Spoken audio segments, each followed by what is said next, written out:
يا أيها الذين آمنوا قوا أنفسكم وأهليكم نارا وقودها الناس والحجارة عليها ملائكة غلاظ شداد لا يعصون الله ما أمرهم ويفعلون ما يؤمرون يا أيها الذين كفروا لا تعتذروا اليوم إنما تجزون ما كنتم تعملون يا أيها الذين آمنوا توبوا إلى الله توبة نصوحا عسى ربكم أن يكفر عنكم سيئاتكم ويدخلكم جنات تجري من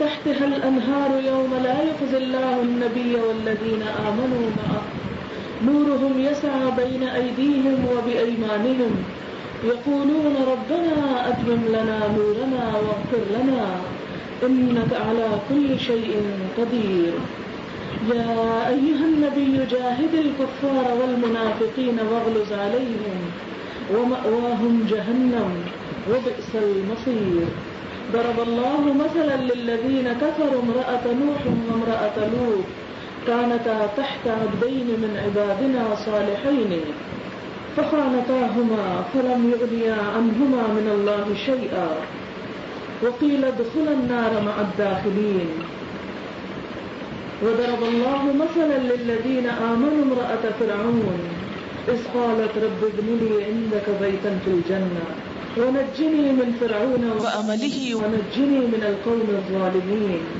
ومريم ابنة عمران التي أحسنت فرجها فنفخنا فيه من روحنا وصدقت بكلمات ربها وكتبه وكانت من القانتين صدق اللہ العظیم. شروع کرتی ہوں اللہ کے نام سے جو بے انتہا مہربان نہایت رحم فرمانے والا ہے. اے لوگوں جو ایمان لائے ہو بچاؤ اپنے آپ کو اور اپنے گھر والوں کو آگ سے جس کا ایندھن انسان اور پتھر ہوں گے، جس پر ایسے فرشتے مسلط ہوں گے جو نہایت سخت مزاج تند خو ہوں گے، جو نافرمانی نہیں کریں گے اللہ کی جو بھی ان کو حکم دیں گے، اور وہ وہی کچھ کریں گے جو حکم دیے جائیں گے. اے لوگوں جنہوں نے کفر کیا آج معذرتیں پیش نہ کرو، یقیناً تم تو وہی جزا دیے جا رہے ہو جو تم کرتے رہے ہو. اے لوگوں جو ایمان لائے ہو توبہ کرو اللہ سے توبہ خالص. امید ہے کہ تمہارا رب تمہاری خطائیں تم سے دور کر دے گا اور تم کو ایسے باغوں میں داخل کرے گا جن کے نیچے نہریں بہ رہی ہوں گی، جس دن اللہ نبی صلی اللہ علیہ وسلم اور ان لوگوں کو جو آپ کے ساتھ ایمان لائے رسوا نہ کرے گا. ان کا نور ان کے آگے آگے اور ان کی دائیں جانب دوڑ رہا ہوگا اور وہ کہہ رہے ہوں گے اے ہمارے رب ہمارا نور ہم کو تمام کر دے، مکمل کر دے اور ہمیں بخش دے، بے شک تو ہر چیز پر قدرت رکھنے والا ہے. اے نبی صلی اللہ علیہ وسلم کفار اور منافقین سے جہاد کیجیے اور ان پر سختی کیجیے اور ان کا ٹھکانہ جہنم ہے اور بہت برا ٹھکانہ ہے. اللہ تعالیٰ کافر لوگوں کے لیے ایک مثال بیان کرتا ہے. نوح علیہ السلام کی بیوی اور لوط علیہ السلام کی بیوی کی، وہ دونوں ہمارے نیک بندوں کی زوجیت میں تھیں. ان دونوں نے ان سے خیانت کی. فلم یغنیا عنہما من اللہ شیئا، تو وہ اللہ سے ان کو کچھ بھی نہ بچا سکے. اور کہہ دیا گیا آگ میں جانے والوں کے ساتھ تم دونوں بھی چلی جاؤ. اور اللہ ایمان والوں کے لیے ایک مثال بیان کرتا ہے فرعون کی بیوی کی، جب اس نے کہا اے میرے رب میرے لیے اپنے پاس جنت میں ایک گھر بنا دے اور مجھے فرعون اور اس کے عمل سے نجات دے اور مجھے ظالم قوم سے نجات دے. اور عمران کی بیٹی مریم کی مثال دیتا ہے جس نے اپنی شرمگاہ کی حفاظت کی تو ہم نے اس میں اپنی روح سے پھونک دیا اور اس نے اپنے رب کے کلمات کی تصدیق کی اور اس کی کتابوں کی تصدیق کی اور وہ فرما بردار لوگوں میں سے تھی. عزیز بہنوں، اس وقت میں نے آپ کے سامنے سورۃ التحریم کی آیت نمبر 6 سے 12 تک کی تلاوت کی ہے اور اس کا ترجمہ رکھا ہے. سورۃ التحریم 28ویں سپارے کی آخری سورت ہے. اس میں اللہ تعالیٰ ایمان والوں سے مخاطب ہے. یا ایھا الذین آمنوا، اے لوگوں جو ایمان لا چکے ہو، مان چکے ہو. کون ہے ایمان والے؟ اس وقت جو سن رہے ہیں وہ میں خود ہوں اور آپ سب ہیں. تو گویا ہم سب سے خطاب ہے کہ اے لوگوں جو ایمان لا چکے ہو، کس پر ایمان؟ کیا ایمان؟ اللہ پر ایمان کہ وہ ہمارا رب ہے، اسی نے ہمیں یہاں بھیجا اور اسی کی طرف ہماری واپسی ہے۔ اس کی کتابوں پر ایمان کہ جو اس نے ہماری ہدایت کے لیے بھیجی اور جس میں سر فہرست یہ قرآن حکیم ہے۔ اس کے رسولوں پر ایمان جس میں سب سے بڑے آقا محمد رسول اللہ صلی اللہ علیہ وسلم ہیں، جو ہم سب کی ہدایت کے لیے مبعوث کیے گئے۔ آخرت کے دن پر ایمان کہ جس کی طرف ہم سب کو یقینی طور پر لوٹ کر جانا ہے۔ ہم سب جنہوں نے اس بات کا اقرار کر رکھا ہے، اس اقرار کے کرنے والوں کو مؤمن کہا جاتا ہے، ہم سے خطاب ہے۔ کلمہ لا الہ الا اللہ پڑھ لینے والوں سے خطاب ہے کہ یا ایھا الذین آمنوا، اے لوگوں جو ایمان لا چکے ہو، اب کیا کرو؟ کیا کرنا ہے تم کو؟ تو بچاؤ، کس کو بچاؤ؟ انفسکم، پہلے اپنے آپ کو بچاؤ اور پھر کس کو بچاؤ؟ وَأَهْلِيكُمْ، اور اپنے اہل و عیال کو، اپنے گھر والوں کو، اپنے بیوی بچوں کو۔ کس چیز سے بچاؤ؟ بھوک سے، پیاس سے، گرمی سے، سردی سے، مشکلات سے، رنج و غم سے نہیں، نارن، آگ سے، آگ سے بچاؤ۔ کون سی آگ؟ کہیں کسی کے گھر میں نعوذ باللہ لگ گئی ہے؟ نہیں، دنیا کی آگ نہیں، دنیا کا نقصان نہیں، آخرت کی آگ، جہنم کی آگ سے بچاؤ۔ ایمان والے اور آگ، یہ تو بڑی انوکھی سی بات معلوم ہوتی ہے، کیونکہ ہم لوگوں نے تو یہ سمجھ رکھا ہے کہ جو شخص کلمہ لا الہ الا اللہ پڑھ لے پھر اس کے ساتھ تو آگ کا کوئی تعلق ہی نہیں، وہ تو ہر صورت جنت میں جائے گا۔ ہاں، اس میں کوئی شک نہیں کہ وہ لازماً جنت میں جائے گا، لیکن کبھی یہ سوچا کہ کب جائے گا اور کن مرحلوں کو پار کر کے جائے گا اور کن آزمائشوں سے گزر کر جائے گا؟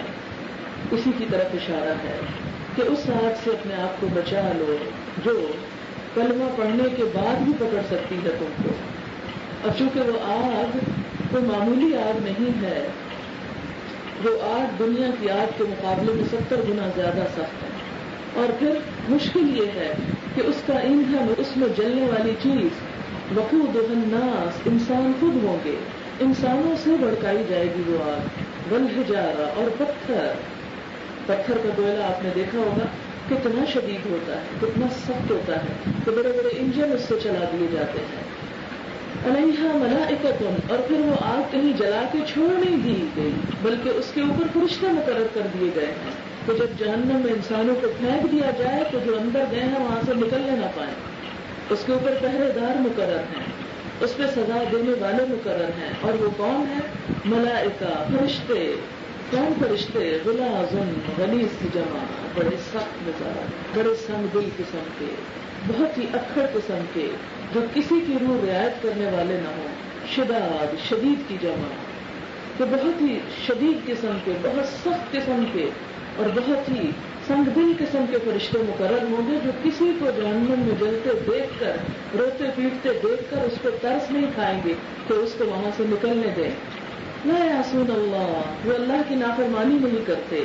ما امرہم، جو بھی وہ ان کو حکم دے دیتا ہے کہ ایسے اور ایسے کرو، وہ ویسے ہی کرتے چلے جاتے ہیں۔ ان کا تعلق اللہ سے زیادہ ہے بندوں کی نسبت، وہ کسی بندے کی کوئی سفارش سننے والے، کوئی رونا پیٹنا دیکھنے والے، کسی پہ ترس کھانے والے نہیں۔ وَيَفْعَلُونَ مَا يُؤْمَرُونَ، وہی کچھ کریں گے جو حکم دیے جائیں گے، انہیں جس طرح اللہ رب العزت انہیں کرنے کا کہے گا اسی طرح وہ کرتے چلے جائیں گے۔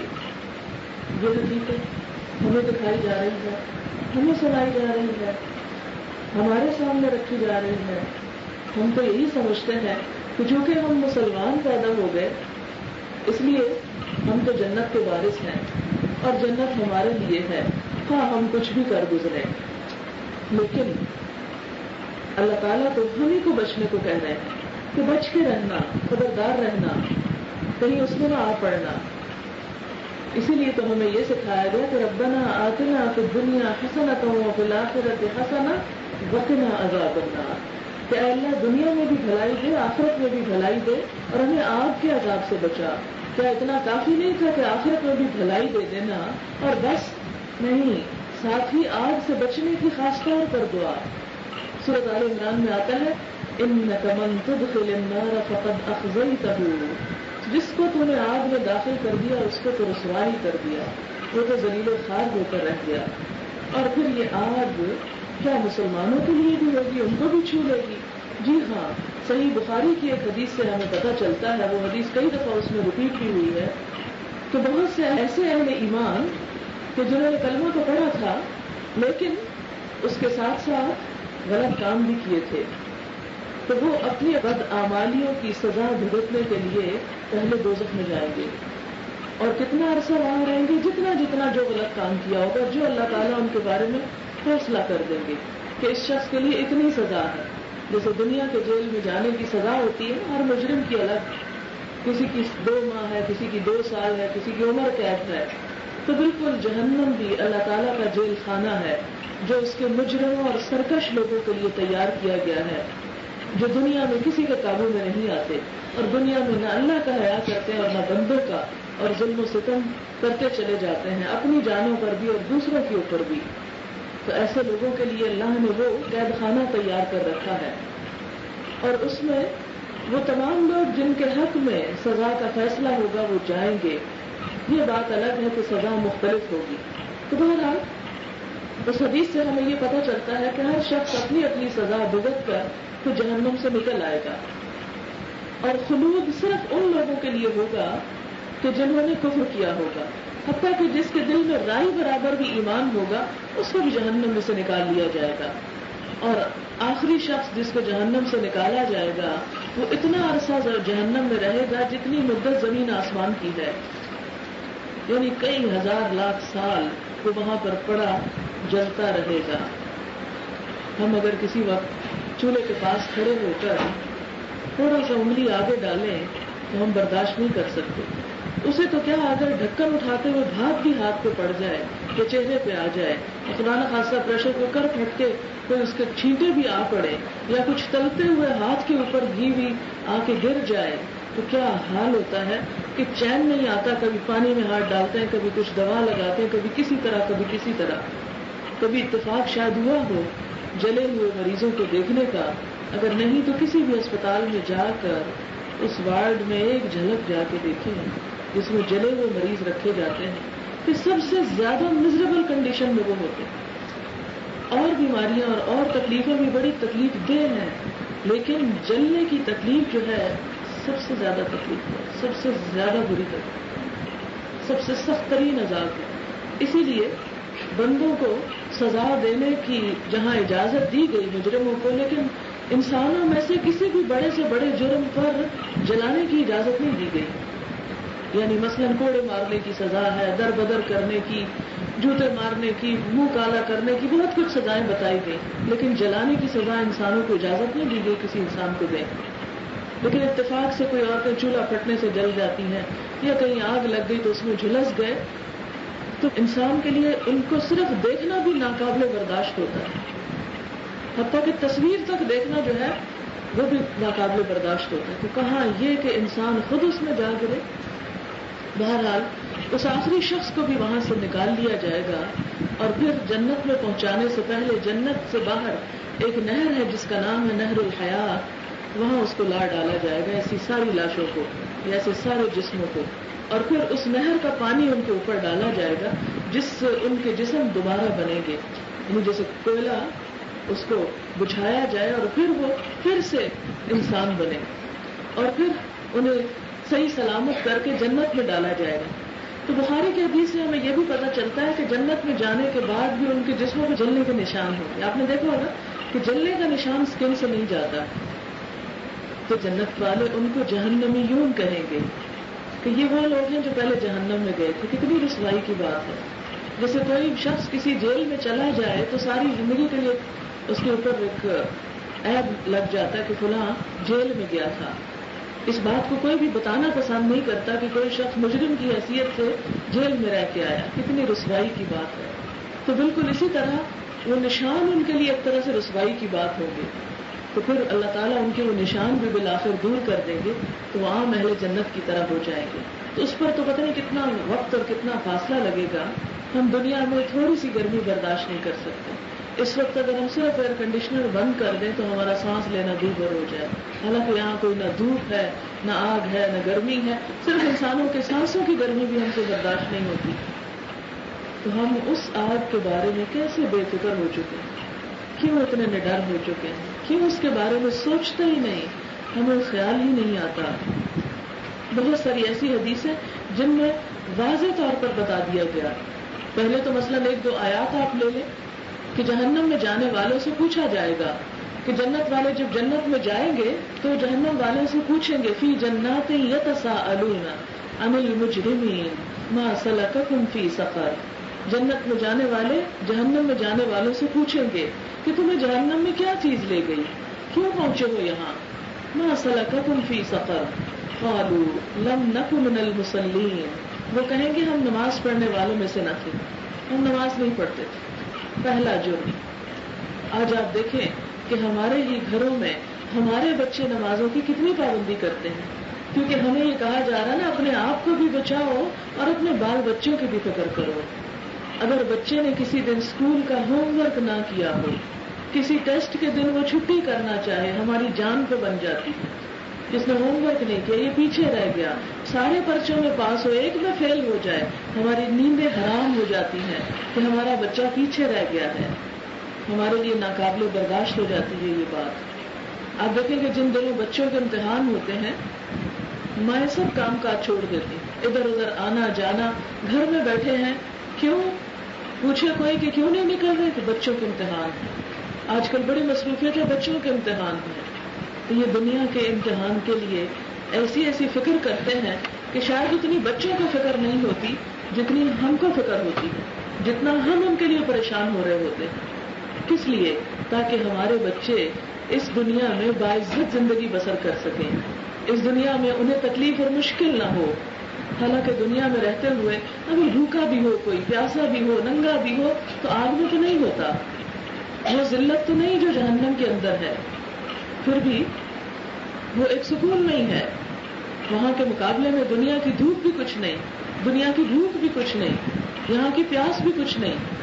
وہاں جہنم کے اندر تو اتنی شدید گرمی ہوگی کہ جب وہ پانی پینے کو مانگیں گے تو ابلتا پانی ان کو دیا جائے گا، پی پر کچلہو دیا جائے گا. یتجرعہ ولا یکاد یسیغہ، گھونٹ گھونٹ کر کے پیے گا اس کو اور اس کو نگل نہ سکے گا. لیکن اس کی ہمیں کیوں فکر نہیں؟ ہمیں فکر ہے کہ بچے بڑے ہو کر وہ دنیاوی اعتبار سے کہیں دوسروں سے پیچھے نہ رہ جائیں. ہمیں کیوں فکر نہیں کہ ان کا وہ مستقبل جو پتہ نہیں کتنے ہزار سال پہ مشتمل ہو.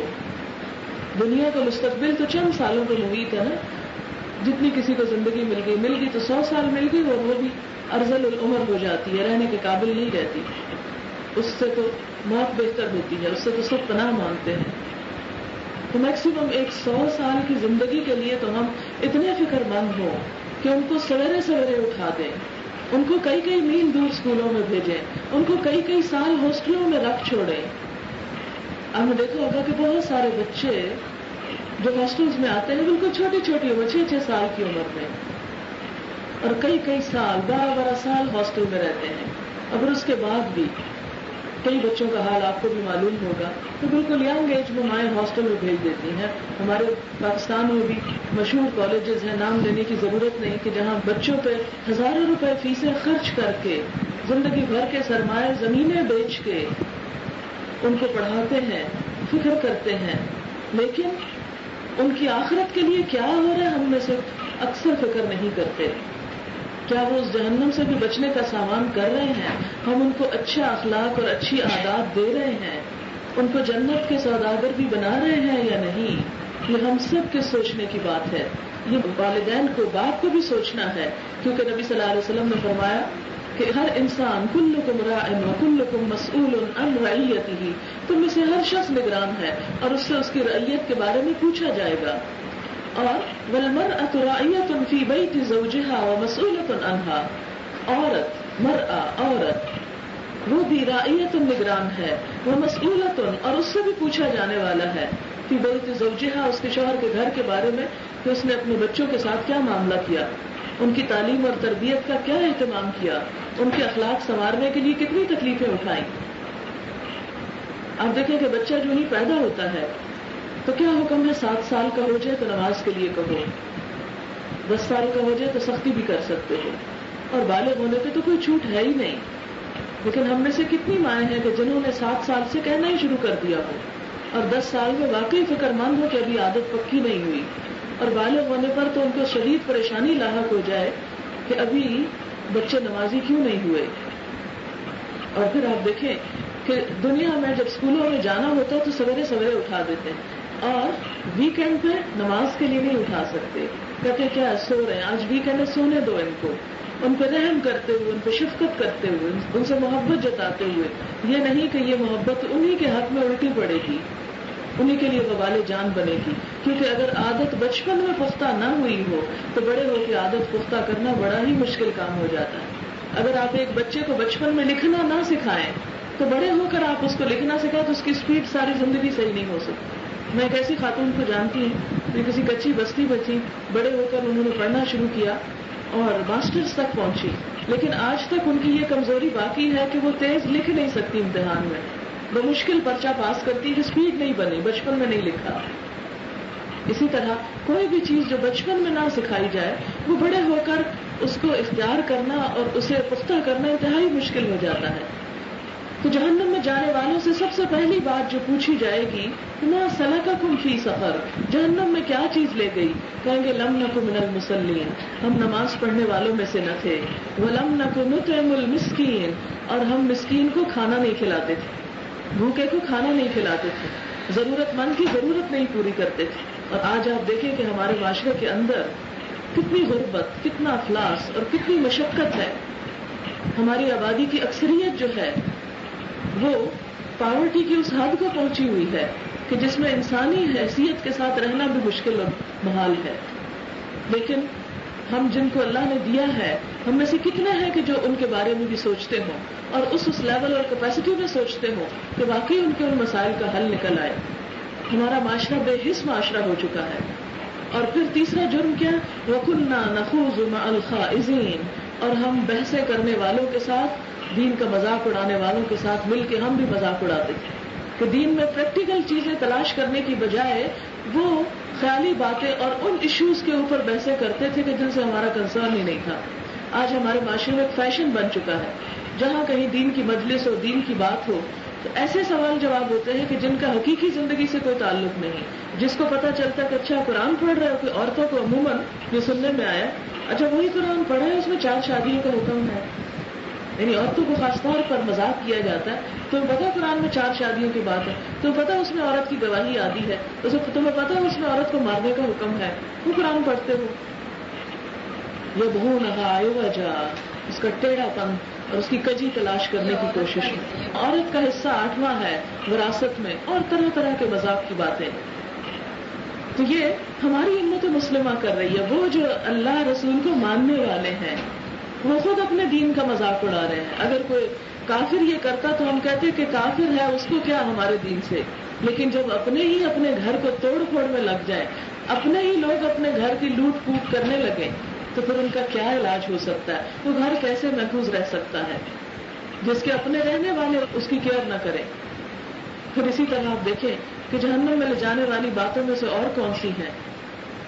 مثلا خواتین کے حوالے سے خاص طور پر صحیح مسلم اور صحیح بخاری کی حدیث ہے، متفق علیہ روایت، متفق علیہ. نبی صلی اللہ علیہ وسلم نے فرمایا کہ میری امت میں سے 2 گروہ ایسے ہیں جو جہنم میں جانے والے. آپ نے خود یعنی پیشن گوئی کی ہے، میری امت میں سے 2 گروہ ایسے ہیں جو جہنم میں جانے والے ہیں، اور ان کو میں نے نہیں دیکھا. اس کا مطلب کیا تھا کہ میرے دور میں وہ لوگ نہیں ہیں. یعنی آپ صلی اللہ علیہ وسلم کے زمانے میں ان اہل ایمان کا وجود ہی نہیں تھا کہ جو کلمہ بھی پڑھتے ہوں اور پھر اس کے بعد یہ 2 کام بھی کرتے ہوں.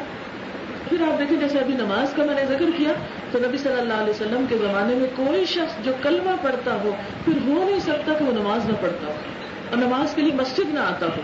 صرف پڑھنے کی بات نہیں، گھر پہ پڑھا ہوا بھی نہیں، مسجد آنے کی بات. اسی لیے منافق جو تھے وہ ہر صورت مسجد پہنچتے تھے اگرچہ لیٹ آتے, مصیبت کے مارے آتے, لیکن آتے تھے. تو یہاں خواتین کے حوالے سے بات کی گئی, اور وہ بات کیا تھی؟ یعنی دو گروہوں کی بات. آپ نے فرمایا کہ وہ اہل النار میں سے ہیں, لم ارہما, ان کو میں نے دیکھا نہیں. ایک تو مردوں کی صفت بتائی گئی کہ ایسے مرد حاکم آئیں گے کہ جن کے ہاتھ میں گائے کی دموں کی طرح کوڑے ہوں گے, ظلم کے ساتھ ہر ایک کو برسائیں گے. ان کو بھی اہل نار میں سے قرار دیا. اور دوسری عورتیں, خواتین, کون سی خواتین؟ کہ جو لباس پہن کر بھی ننگی رہیں. واضح حکم ہے. کاسیات عاریات, دو لفظ بتائے آپ نے. کاسیات کپڑے پہننے والی ہیں, لیکن ساتھ ہی عاریات ننگی بھی ہیں. آج آپ دیکھیں کہ ہمارے خاص سلیو لیس ہوں یا ہاف سلیوز ہوں یا پھر سی تھرو ہوں, یہ سارے اسی میں آتے ہیں کہ لباس پہنا ہوا بھی ہے. اتنی شدید فٹنگ ہے کہ جسم کا ایک ایک فگر نمایاں ہو رہا ہے. کاسیات عاریات, پہن کر بھی ننگی نظر آ رہی ہیں. لا يدخلن الجنت, ایسی عورتیں جنت میں نہیں جائیں. یہ میں نہیں کہہ رہی کہ آپ کہیں جی آئی تھی وہ فتویٰ دے گئی ہیں, بس ان مولویوں کو اور کوئی کام نہیں سوائے اس کے. نہیں, چونکہ اللہ کا حکم ہے نا, بچاؤ اپنے آپ کو اور اپنے گھر والوں کو آگ سے.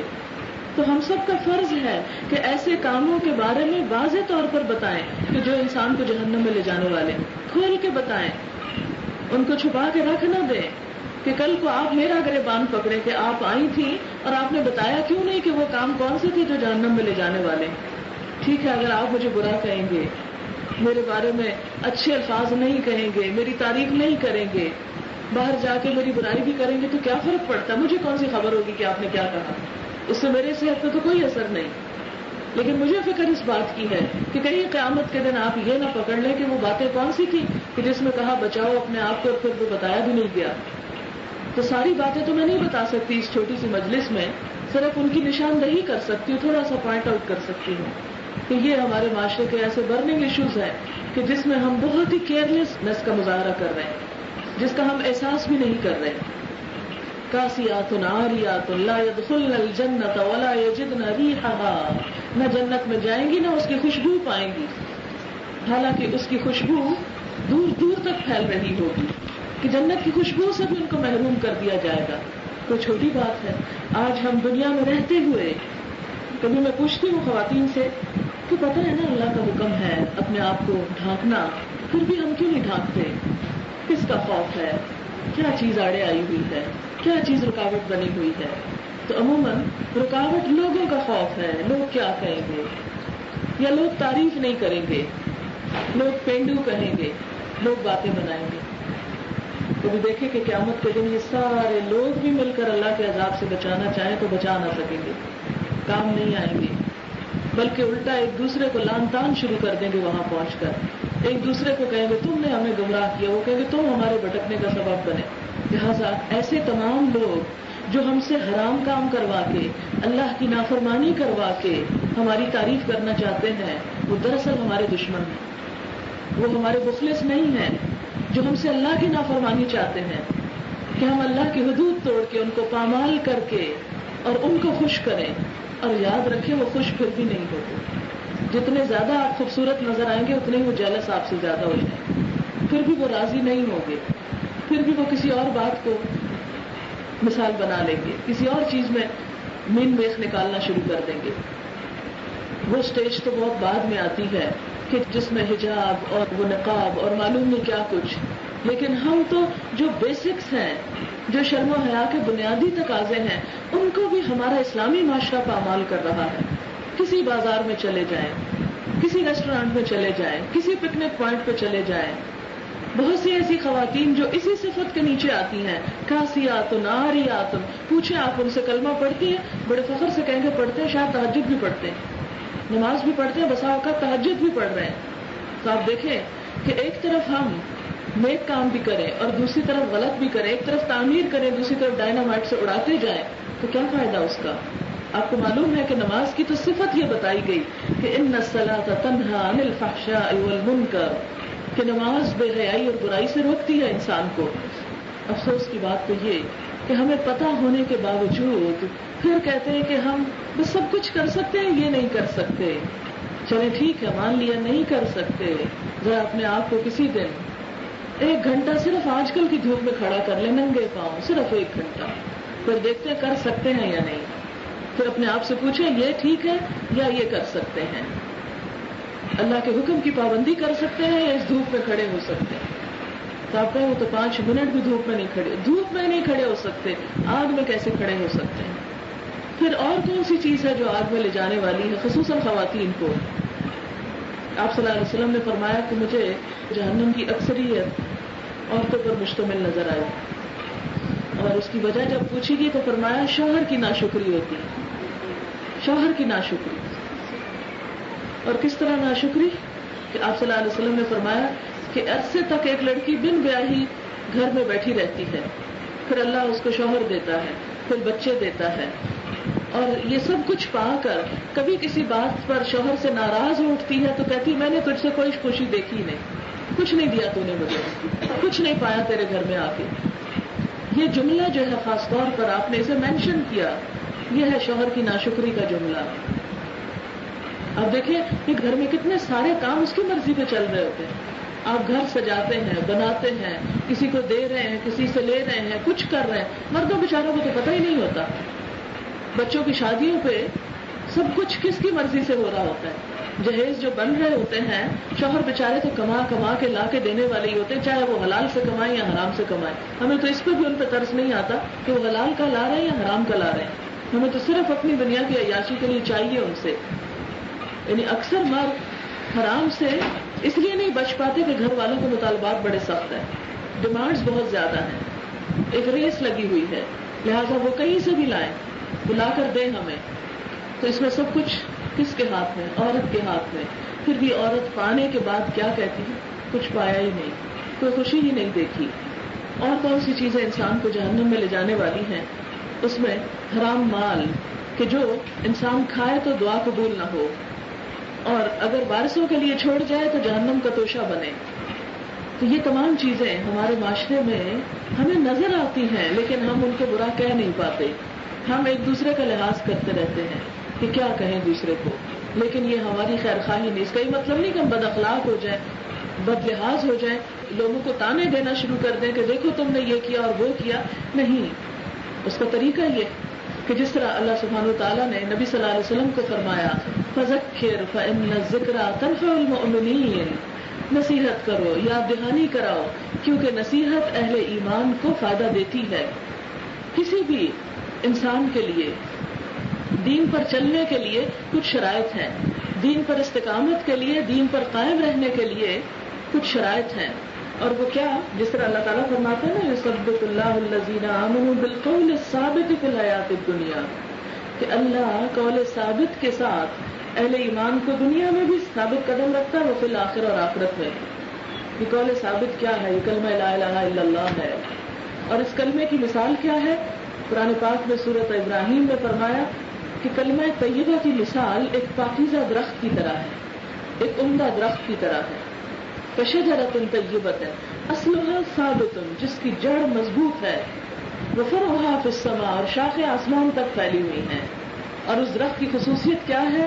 تؤتی اکلها کل حین، ہر آن وہ اپنے پھل دیتا رہتا ہے، باذن ربھا، اپنے رب کے اذن سے. یہ کیا چیز ہے جس کی یہاں مثال بیان کی گئی؟ تو مثال اس چیز کی ہے کہ جب ایک شخص لا الہ الا اللہ پڑھ لیتا ہے، ایمان لے آتا ہے، تو پھر اس کی مثال ایسے ہی ہے کہ جیسے ایک بیج اس کے دل میں ڈال دیا گیا ہو، یا جیسے درخت سے مثال دی گئی کہ ایک درخت زمین پر لگایا گیا ہو. اور درخت جب زمین میں لگایا جاتا ہے تو اس درخت کو لگانے کے بعد کس چیز کی ضرورت ہوتی ہے؟ پانی کی بھی ضرورت ہے، روشنی کی بھی ضرورت ہے، ماحول کی بھی ضرورت ہے. یہ ساری چیزیں مل کر اس درخت کو مضبوط کرتی ہیں. وہ دن بدن گرو کرتا ہے، نئی نئی شاخیں نکلتی ہیں، نئے نئے پتے، پھول، پھل، اور بہترین درخت بن جاتا ہے. تو ایک بہترین درخت بننا ہے ایک مسلمان کو، کہ مسلمان کی مثال ایک بہترین درخت کی دی گئی. جیسے کہ بخاری کی حدیث میں آتا ہے کہ مومن کی مثال ایک عمدہ درخت کی سی ہے. تو حضرت عبداللہ بن عمر والی حدیث آپ کو یاد ہوگی کہ جس میں آپ صلی اللہ علیہ وسلم نے پوچھا کہ کون سا درخت ہے وہ؟ تو صحابہ کرام خاموش رہے تو آپ نے بتایا وہ کھجور کا درخت تھا. تو حضرت عبداللہ بن عمر کہتے ہیں کہ میرے دل میں یہی آیا تھا لیکن میں شرما گیا کہ بڑے بڑے لوگ مجلس میں کیسے بتاؤں. حضرت عمر نے جب سنا تو کہا بیٹے اگر تم یہ جواب دے دیتے تو جو کچھ دنیا میں ہے مجھے اس سے زیادہ عزیز تھا, جو کچھ مجھے اب تک ملا ہوا ہے کہ میرے بیٹے نے نبی صلی اللہ علیہ وسلم کی بات پہ جواب پوچھ لیا. جیسے بچوں کی کامیابی پر کسی بھی باپ کو خوشی ہو سکتی ہے. اب آپ دیکھیں کہ عمدہ درخت کیا ہے, دراصل ایک مومن. مومن کیا ہے, ایک درخت کی طرح. اس درخت کے اندر سب سے پہلے کیا استقامت جمع ہوا کہ آندھی آئے, طوفان آئے, زلزلہ آئے, کچھ آئے, وہ درخت کھڑا ہے, جمع ہوا کیونکہ جڑیں مضبوط ہیں اس کی. تو اہل ایمان کا بھی یہی حال ہونا چاہیے کہ جڑیں مضبوط ہو, ان کی ڈیپ روٹیڈ ہو. کوئی بات ہو, کچھ ہو, نفس کی خواہشات ہوں یا عقل کے وسواس ہو یا شیطان کے وسوسے ہوں یا معاشرے کا کوئی پریشر ہو, کچھ ہو, کوئی ہوا چلے, کوئی آندھی آئے, وہ اپنی جگہ ایمان پہ کھڑا رہے, وہ نہ ہلے. اور پھر اس کے ساتھ ساتھ کیا ہے کہ دن بدن اس کی قوت پر ایمان میں اضافہ ہوتا چلا جائے. یعنی جیسے چھوٹا سا پودا لگایا پھر اس کے بعد کیا ہوا کہ وہ دن بدن بڑھتا ہے, ہر روز بڑھتا ہے. اگر آپ پودوں پہ نظر رکھتے ہو تو آپ دیکھیں گے کہ لگانے کے بعد ہر روز تھوڑا سا زیادہ اگور ہوتے ہیں, نئی شاخ نکل آئی, نئی کمپل نکل آئی, نیا پتا, نیا پھول. بالکل اسی طرح ایک بندہ مومن اپنی زندگی میں ہر روز ایک نئی نیکی اختیار کرتا ہے, ایک نیا کام اچھا کرتا ہے, ایک اور بھلائی کی بات, ہر روز وہ گرو ہوتا چلا جاتا ہے تک مضبوط درخت بن جاتا ہے اور اوپر تک اس کی شاخیں چلی جاتی. پھر آپ نے دیکھا ہوگا کہ ایک بہترین درخت جو ہوتا ہے وہ فضا کی پولوشن کو بھی جذب کرتا ہے اور آکسیجن دیتا ہے. پھر اور کچھ نہیں, اگر اس کے پھل پھول کا موسم نہ بھی ہو تو درخت کا سایہ جو ہے ایور گرین درخت, کیونکہ تو اکلھا کلھا ہی نے, ہر وقت وہ سرسبز ہے, ہمیشہ پھل دے رہا. ایک اچھا درخت جو ہوتا ہے پھلوں والا, اگر کوئی اس کی طرف پتھر بھی پھینکے تو جواب میں کیا دیتا ہے, وہ جواب میں اس کے اوپر پتھر نہیں گراتا, پھل دیتا ہے, اس کو سایہ فراہم کرتا ہے, آکسیجن فراہم کرتا ہے, ماحول کی گندگی اور نجاست کو اپنے اندر جذب کر کے دوسروں کے لیے خیر و برکت کا باعث بنتا ہے.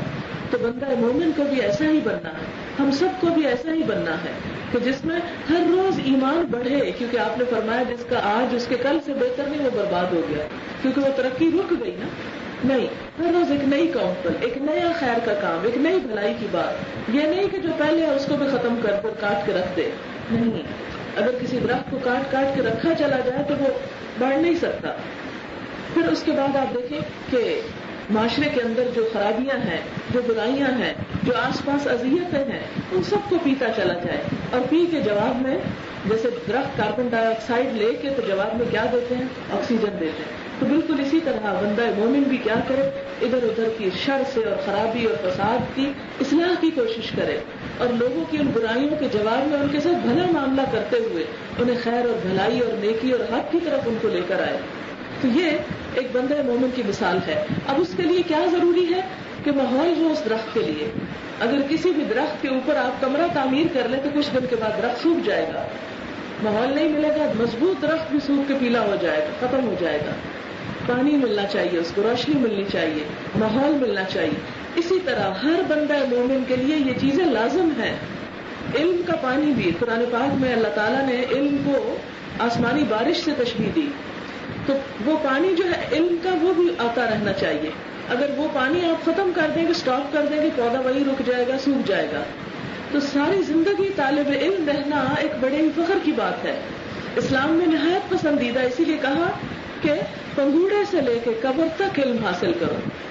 کبھی یہ نہ سوچیں چونکہ عمل نہیں کر رہے تو علم سیکھنے کا کیا فائدہ, سیکھتے چلے جائیں, کسی دن توفیق ہو جائے گی. پھر اسی طرح آپ دیکھیں گے کہ صرف پانی بھی نہیں کافی ہوتا درخت کو, اس کے لیے ماحول بھی چاہیے ہوتا ہے. اگر آپ کھجور کا درخت مری میں جا کے لگائیں گے تو اس سے کھجوریں نہیں نکلے گی, شاید وہ درخت اگ جائے وہاں, کیونکہ بعض اوقات ایسا ہوتا ہے نا کہ کسی خاص علاقے میں ہی درخت پھل دیتے ہیں, دوسری جگہ جا کے لگائے جائے تو پھل دینے بند کر دیں گے. تو بالکل اسی طرح اگر ہمارے پاس علم تو ہے, روشنی ہے دین کی, لیکن ماحول اچھا نہیں, آس پاس اچھا نہیں, تو نتیجہ کیا ہوگا, وہ جو ہمارے پھل ہیں وہ نہیں آئیں گے, وہ خیر اور خوبی اور بھلائی نہیں پھوٹے گی, وہ درخت صحیح سائز میں بڑھ نہیں سکے گا. تو آپ دیکھیں کہ ہمیں بھی اپنے لیے اچھا ماحول تلاش کرنا ہے, اور اس کے لیے کیا ہو سکتا ہے, یا تو یہ کہ جہاں پر آپ دیکھیں کہ اچھا ماحول ہے وہاں آپ خود پہنچے, اس کے لیے کوشش کریں, محنت کریں. آپ دیکھیں کہ جب بچوں کو ہم نے اسکولوں میں چھوڑنا ہوتا ہے, پہنچتے ہیں نا, کہیں کہیں پہنچتے ہیں جا کے, کئی کئی میل سفر کر کے خود ڈرائیو کر کے چھوڑنے جاتے ہیں, لینے جاتے ہیں. این سخت شدید دوپہر کی گرمی میں کچن سے نکلتے ہیں, گاڑی میں بیٹھتے ہیں اور لینے جا رہے ہیں ان کو, اور پھر لا رہے ہیں, اور پھر ان کو کھلا رہے ہیں, پلا رہے ہیں. کتنی تکلیفیں اٹھا رہے ہیں ان سب کے لیے. تو اسی طرح ان کے دین کے لیے بھی تکلیف اٹھانے کی ضرورت ہے, اور وہاں پہنچانے اور لانے اور وہ ساری ذمہ داریاں نبھانے کی ضرورت ہے, جس سے وہ آخرت کی دھوپ اور آخرت کی مصیبت اور تکلیف سے بچ سکے. تو بہرحال اگر ماحول ہے کہیں تو اس ماحول میں پہنچے, خود بھی اپنے آپ کو اس میں ڈپ کریں اور دوسروں کو بھی اس کی طرف بلائیں, اور اگر نہیں ہے تو پیدا کریں. اس لیے کہ مثلا آپ دیکھیں گے کہ اگر کسی ایسی جگہ پر آپ جاتے ہیں, ہمارے اسٹوڈینٹس ہی کچھ یونیورسٹی کی تو باہر کے ملک سے آئیں, تو وہاں وہ ایک مخصوص سبزی بہت کھاتے تھے وہ لوگ. تو میں نے دیکھا کہ ان لوگوں کو یہاں لانے میں اور سوکھی لے کر آنے میں وہ بھی ختم ہو جاتی تھی, تو مجھے یوں محسوس ہوتا جیسے اس کے بغیر ان کی کھانا نہیں بنتا تھا. تو وہ وہاں سے بیج لے آئی اور لا کے ہاسٹل کے اندر کیاری بنا کے انہوں نے وہ سبزی اگائی کہ یہ ہمیں استعمال کرنی. اب بھی آپ نے دیکھا کہ چائنیز ریسٹورینٹس والے جو ہیں وہ اپنی ضرورت کی بوٹیاں وغیرہ اور وہ سارے پودے اور سبزیاں خود گرو کرتے ہیں, اگاتے ہیں, جو انہوں نے اپنے کھانوں میں ڈالنی ہوتی ہے, یا لے کر آتے ہیں, یا امپورٹ کر لیتے ہیں, یا لوکل پروڈیوس کرتے ہیں. تو ماحول بھی یا تو ہمیں اسے کہیں جا کے دیکھنا ہے, اسے حاصل کرنا ہے, یا یہ کہ لوکلی اس کو بنانا ہے. اور اس کے لیے کیا ہے, کس طرح بنائیں آپ ماحول, کیونکہ جب آپ اچھے ماحول میں ہوتے ہیں تو لازمی بات ہے کہ ایمان بڑھتا ہے. مثلا اس وقت اگر ہم سب بازار میں ہوتے سمیت میرے, تو ہمارا ایمان نہ بڑھ رہا ہوتا, لازمی نیچے ہی نیچے نیچے ہی نیچے جا رہا ہوتا جتنی دیر اس میں گزارتے. اور یہاں پر بیٹھے اللہ کی بات سن رہے ہیں تو ہر ایک کا اپنے اپنے ظرف کے مطابق, کسی کا تھوڑا, کسی کا زیادہ, کسی کا بہت زیادہ بڑھ رہا ہوگا, کیونکہ اللہ کی مجلس ہے نا, اللہ کے نام پہ ہم سب جمع ہوئے. تو یہ قدرتی بات ہے کہ ہر شخص کو ماحول چاہیے. اب اس میں آپ دیکھیں کہ اگر آپ جیل میں بھی ہوں تو بھی آپ کو انسان مل جائیں گے, اور ہم تو آزاد معاشرے میں رہ رہے ہیں. اس کے لیے کیا کرنا ہے, جو قرآن میں سے خود پڑھیں وہ صرف خود نہ پڑھیں, کسی ایک کو ساتھ ملا کے پڑھنا شروع کر دیں, کسی ایک کو بتانا شروع کر دیں. کیونکہ بہت سے کام جو صرف آپ خود جان کر نہیں کر سکتے وہ دوسرے کو بتا کر کرنے لگ جاتے ہیں. یہ برکت ہے اس علم کی, کیونکہ آپ نے ایک ماحول پیدا کر لیا. آپ نے جب دوسرے کو بات بتائی تو آپ کے اندر شدید احساس ندامت اٹھا کہ دوسرے کو بتا رہی اور خود نہیں کر رہی. لہٰذا اگر آپ خالی ریڈنگ خود کریں تو خود نہ کریں, کسی کو ساتھ بٹھا لیں, اور کوئی نہیں تو اپنے سرونٹس کو ہی بٹھا لیں, کسی کو ہی بٹھا لیں. کیونکہ اس دین کو جب انسان عام کرتا ہے, اس کو پھیلاتا ہے, تو اس کی ایک خاص برکت اور ایک خوشی اور رحمت اور ایک نرمی دل کے اندر پیدا ہوتی ہے, جس کی وجہ سے بہت سے ایسے کام جو اس کو بغیر کرنا مشکل ہوتے اس طرح کرنے آسان ہو جاتے ہیں.